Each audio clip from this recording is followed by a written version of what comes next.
জিলহজ মাসের আমল সমূহের ফজিলত এবং আমলগুলো করার পদ্ধতি। সম্মানিত ভাইয়েরা,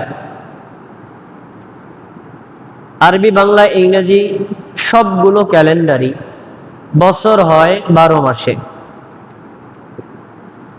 আরবি বা হিজরি বর্ষের প্রথম মাসের নাম মুহররম আর শেষ মাসের নাম হলো জিলহজ। এই জিলহজ মাসে, এই মাসটার মাধ্যমে একজন মুমিন মুসলিম এক বছরকে বিদায় জানায়, মুহররমের মাধ্যমে আবার নতুন মাসকে স্বাগত জানায়। বছরের যেহেতু শেষ মাস, এই মাসটি যাতে একজন বান্দার জন্য, বান্দির জন্য নেকির মাধ্যমে, অগণিত অসংখ্য কল্যাণ হাসিলের মাধ্যমে শেষ করা যায়, এজন্য আল্লাহ তাআলা কিছু আমল দিয়েছেন। রাসূল সাল্লাল্লাহু আলাইহি ওয়াসাল্লাম সে আমলগুলো করার মাধ্যমে তার গুরুত্ব তুলে ধরেছেন। শেষ মাসের গুরুত্ব কেন বেশি? বাংলায় একটা প্রবাদ আমরা বলি, শেষ ভালো যার সব ভালো তার। প্রথম ভালো যার সব ভালো তার না। কারণ একজন ব্যক্তি যদি প্রথম জীবনে খুব ভালো থাকে, শেষ জীবনে যদি কাফের মুশরিক মুনাফিক হয়ে যায়, তাহলে সে কাফের মুশরিক মুনাফিক বলে গণ্য, প্রথম জীবনের অংশ ধর্তব্য নয়। আর একজন ব্যক্তি যদি প্রথম জীবনে চোর, ডাকাত, বাটপার, শয়তান থাকে, কিন্তু পরবর্তী জীবনে সে তাওবা ইস্তেগফার করে ভালো হয়ে যায় এবং নেক আমল করে, তাহলে এই শেষ জীবনের কথাটাই তার জন্য গ্রহণযোগ্য। বছর যেহেতু শেষ হয় জিলহজ মাস দিয়ে, শেষ মাসটা আমরা যদি ভালোর মাধ্যমে বিদায় দিতে পারি, তাহলে আমাদের সবকিছুই ভালো হিসেবে গণ্য হবে।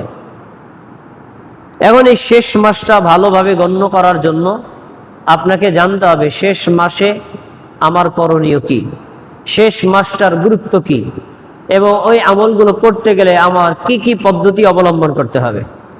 আল্লাহ তাআলা কোরআন মাজিদে তার কিছু সংক্ষিপ্ত কথা উল্লেখ করেছেন, আর আমাদের নবী মুহাম্মদ সাল্লাল্লাহু আলাইহি ওয়াসাল্লাম তার বিস্তারিত তথ্য উল্লেখ করেছেন।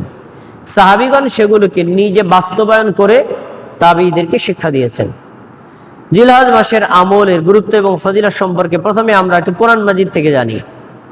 সূরাতুল ফজর 1, 2, 3, 4 চারটি আয়াতে আল্লাহ তাআলা বলেন, আউযু বিল্লাহি মিনাশ শাইতানির রাজীম, ওয়াল ফজরি ওয়া লায়ালিন আশর ওয়াশ শাফিঈ ওয়াল ওয়াতর। ওয়াল ফজর, ফজরের কসম, ওয়া লায়ালিন আশর, 10 রাতের কসম, ওয়াশ শাফিঈ, জোর দিনের কসম, ওয়াল ওয়াতরি, বেজোর দিনের কসম। এই যে সূরা ফজরের প্রথম 4টি আয়াতে আল্লাহ তাবারাকা ওয়া তাআলা 4টি বিষয়ের কসম করেছেন। আল্লাহ যদি কোনো একটা বিষয়কে নিয়ে কসম বা শপথ করে, ওই বিষয়টা মানুষের জন্য খুবই গুরুত্বপূর্ণ, এজন্য আল্লাহ শপথ করে। প্রথমে শপথ করেছেন ফজরের। ফজর মানে আমরা ফজর সালাত আদায় করি যে সময়, এই ওয়াক্তটা হলো ফজরের সময়। তো আল্লাহ ফজরের কসম করেছেন। 24 ঘন্টা সময়ের মধ্যে ফজর খুবই গুরুত্বপূর্ণ সময়, এই সময়ের শপথ করলেন। তারপরে আল্লাহ 10 রাতের কসম করেছেন। 10 রাত কোন 10 রাত? মুসনাদে আহমদে হাদিস বর্ণিত আছে, নবী সাল্লাল্লাহু আলাইহি ওয়াসাল্লাম বলেছেন এই 10 রাত দ্বারা উদ্দেশ্য হলো জিলহজ মাসের 1ম তারিখ থেকে 10 তারিখ পর্যন্ত 10টা রাত। এই 10টা রাত এবং দিন, এটার কসম করেছেন আল্লাহ।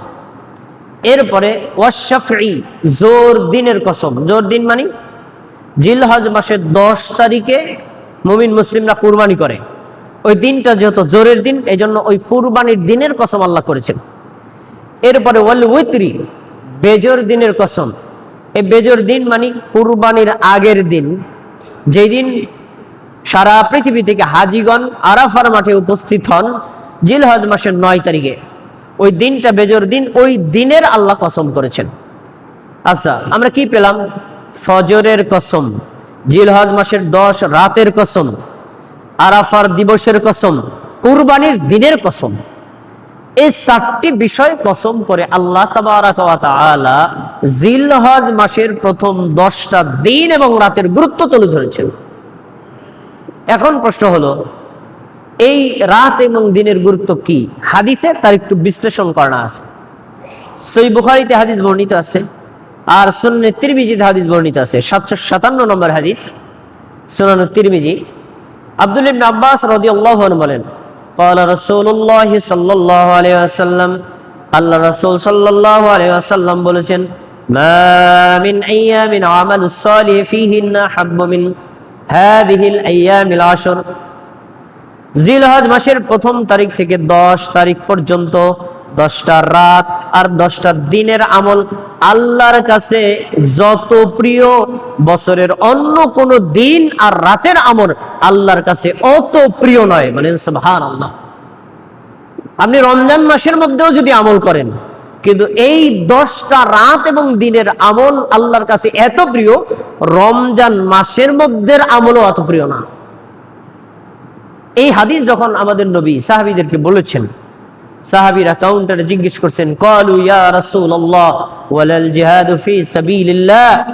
হে আল্লাহর রাসূল, আপনি তো জিহাদের অনেক ফজিলত তুলে ধরেছেন। জিহাদ করলে আল্লাহ খুশি হন, জিহাদ করলে দ্রুত জান্নাতে যাওয়া যায়, জিহাদ করলে বান্দার সব পাপ ক্ষমা হয়ে যায়, জিহাদ করে যদি কেউ শহীদ হয় সঙ্গে সঙ্গে জান্নাতে ঢুকে যায়। তাহলে জিহাদ কি এই 10টা রাত এবং দিনের চাইতে বেশি গুরুত্বপূর্ণ না? তখন আমাদের নবী কি বলেছেন? ক্বালা রাসূলুল্লাহ সাল্লাল্লাহু আলাইহি ওয়াসাল্লাম, আল্লাহ রাসূল সাল্লাল্লাহু আলাইহি ওয়াসাল্লাম বলছেন, ওয়ালাল জিহাদু ফি সাবিলিল্লাহ। এই 10টা রাতের আমল, 10টা দিনের আমল এর চাইতে জিহাদের ফজিলত বেশি না, বরং এই 10টা রাত এবং দিনের ফজিলত বেশি। সুবহানাল্লাহ।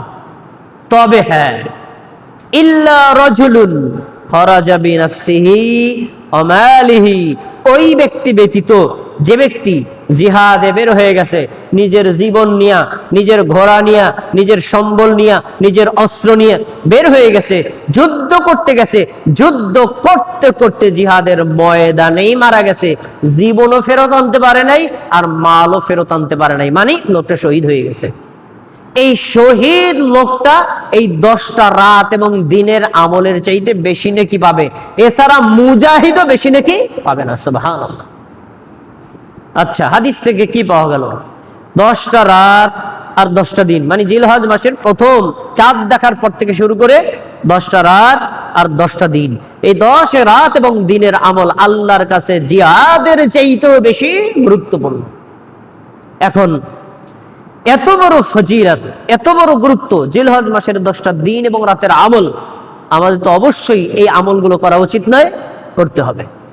এখন এটা করার আগে আপনাকে জানতে হবে আমলগুলো কি, তারপরে সেই আমলগুলো কিভাবে করতে হবে, করার পদ্ধতি কি, আমলগুলো কি তা আগে এক নজর শুনুন।